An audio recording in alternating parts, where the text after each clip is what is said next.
Halo, salam sejahtera, salam sehat buat seluruh pemirsa atau penonton dimanapun kalian berada.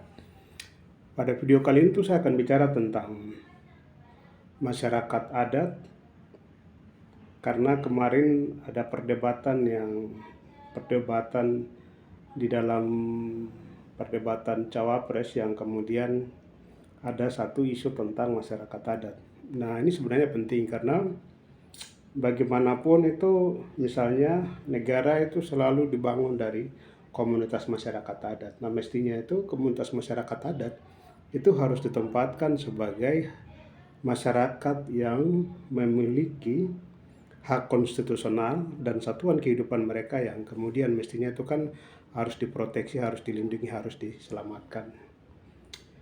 Nah, bicara tentang masyarakat adat misalnya, kalau kita lihat ya, itu di Undang-Undang Dasar sendiri, itu dijelaskan di pasal 18B saja. Memang terkait dengan pasal itu mestinya kita juga harus dalami.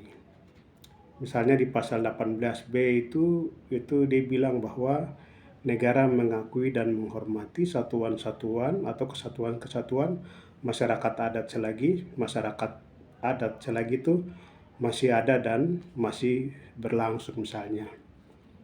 Nah, mestinya itu harus jelas di dalam perspektif atau pemahaman itu. Jadi negara itu tidak hanya sebatas mengakui dan menghormati, tapi mestinya itu negara memproteksi tentang pentingnya penyelamatan masyarakat adat, hukum adat misalnya. Ini yang kemudian itu bias. Nah, yang saya mau bilang begini, jadi ketika misalnya negara hanya berharap bahwa ya semoga masyarakat adat itu bisa bertahan. Bagaimana masyarakat adat itu bisa bertahan sementara misalnya negara memberikan akses yang besar bagi kaum kapitalis misalnya, atau negara dengan sebenarnya kepentingan orang-orang tertentu yang dipakai atas nama negara untuk kemudian misalnya membuat kebijakan-kebijakan yang makin memarginalkan masyarakat adat, kemudian makin menghilangkan tanah adat, makin menghilangkan hutan adat dan segala macam satuan kehidupan. Nah, ini kan juga masalah. Di sisi lain negara hanya seakan-akan dia itu pasif yang hanya menghormati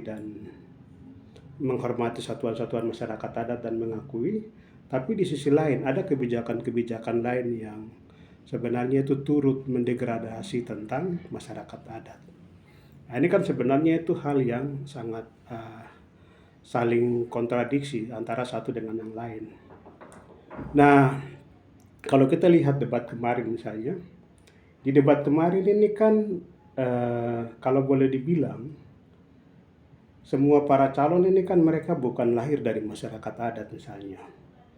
Mereka ini kan lahir dari misalnya ada juga yang proses kerajaan yang sudah begitu lama, yang kemudian ketika adanya negara, sistem kerajaan itu kemudian dialihkan dalam bentuk sistem pemerintahan atau sistem negara misalnya.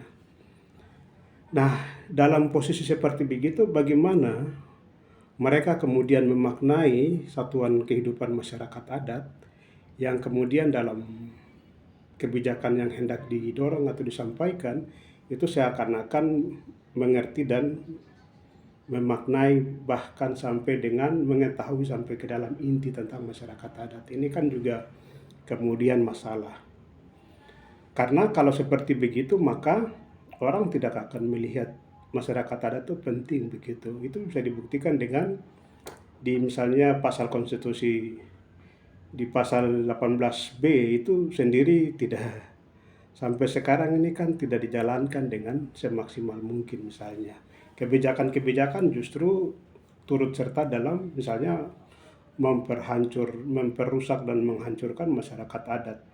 Dan masyarakat adat itu makin jauh dari hutan adat dan tanah adat mereka misalnya. Ini kan juga masalah. Atau misalnya masyarakat adat itu harus berhadapan dengan kekerasan atau misalnya pelanggaran HAM dan segala macam. Ini kan juga masalah ini sebenarnya. Nah, oleh karenanya misalnya ini kan harus ada kajian-kajian yang sebenarnya itu harus bersifat komprehensif begitu.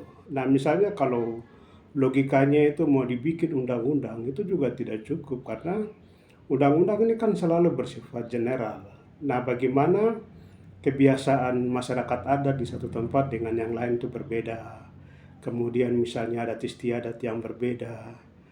Kemudian misalnya ada kebudayaan-kebudayaan yang berbeda, tapi undang-undangnya digeneralisasikan misalnya.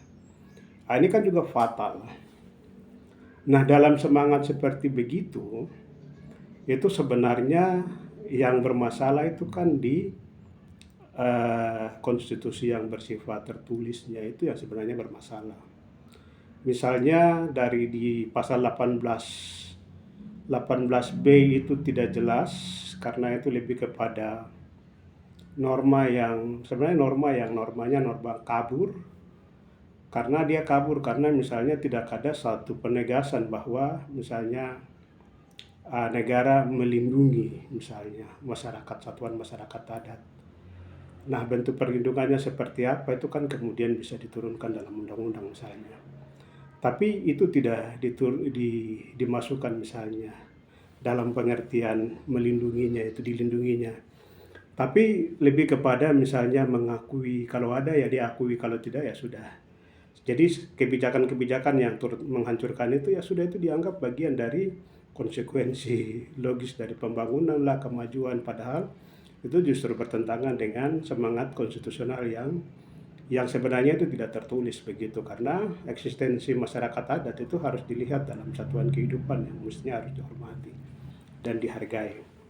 Nah, karena misalnya itu saya boleh bilang konstitusi itu tidak selesai karena ada satu penegasan yang tidak dimasukkan misalnya di pasal 18 tersebut, maka sebenarnya itu supaya dia itu bisa bersifat terukur, itu konsekuensi logis misalnya harus dipikirkan, itu harus dirubah bentuk negara.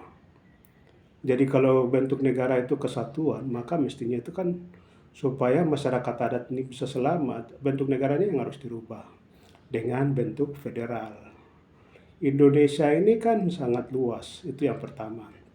Yang kedua itu ini wilayah maritim. Jadi dia ini kan pulau-pulau. Yang ketiga itu misalnya terlalu banyak suku, banyak pulau, banyak wilayah. Yang kesemuanya itu menggambarkan bahwa mestinya itu harus berpikir maju. Jadi bentuk negara itu harus dirubah. Rubahnya apa? Misalnya rubahnya dengan bentuk negara itu harus negara federal. Jadi sudah harus dipikirkan bentuk negara itu harus jadi bentuk negara federal. Nah, saya berharap itu misalnya wacana tentang Indonesia ini harus dirubah bentuk negara jadi negara federal itu datang dari calon-calon wakil presiden atau calon presiden atau calon wakil presiden. Jadi harus ada misalnya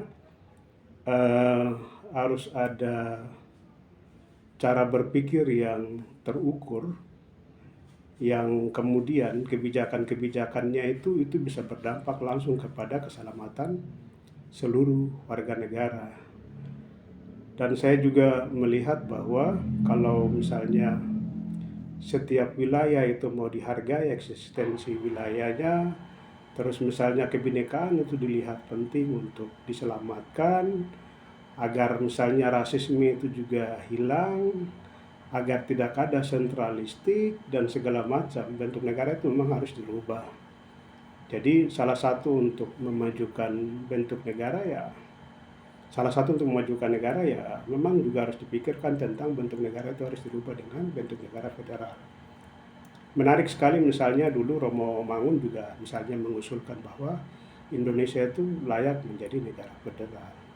Nah, bagian ini yang penting ya, berharap misalnya anggota parlemen juga harus mulai mewacanakan supaya pentingnya negara federal, supaya tidak serta-merta kemudian negara ini hanya dikuasai, dimonopoli oleh satu atau dua suku, sementara suku-suku yang lain itu hanya sebagai pelengkap, tapi juga dampak-dampak kebijakan itu justru mengorbankan yang lain. Jadi sekarang itu ini era yang modern, era yang maju, mestinya orang sudah harus berpikir tentang hal-hal yang lebih kepada humanis, hal-hal yang lebih kepada pentingnya martabat manusia itu dihormati dan dihargai, hal-hal yang berpikir tentang hal-hal yang berpikir tentang bagaimana tujuan negara itu bisa terwujud. Nah, untuk mewujudkan tujuan negara itu misalnya soal kesejahteraan, soal perlindungan terhadap warga negara, soal pendidikan dan segala macam, itu juga hanya bisa terwujud misalnya dengan bentuk negara itu dirubah menjadi bentuk federalisme. Nah, saya berharap misalnya harus ada calon presiden atau wakil presiden atau mungkin caleg-caleg DPR RI itu sudah bisa menawarkan tentang gagasan-gagasan yang sifatnya itu misalnya memberikan penyelamatan bagi seluruh orang di negara, supaya ada harapan bahwa oh iya, dengan bentuk negara dirubah kami masih punya harapan dan masa depan di negara. Itu yang penting. Sekali lagi, supaya kita menghargai satuan-satuan masyarakat adat, yaitu konsekuensi logis, dan yang saya pikir itu hal yang terukur itu adalah bentuk negara yang harus dirubah menjadi bentuk federalisme. Demikian dari saya, semoga pendapat dan pandangan ini bisa diperdebatkan dan segala macam, atau mungkin bobotan juga kemudian bisa penting itu kemudian untuk ditambah atau didalami. Demikian dari saya, kiranya Tuhan memberkati kita. Salam sehat, semoga masyarakat adat itu mendapatkan ruang, mendapatkan upaya proteksi, mendapatkan keselamatan dari kebijakan yang akan dilakukan oleh negara. Tentu dengan cara berubah bentuk negara menjadi federalisme. Demikian kiranya Tuhan memberkati kita semua. Salam sehat.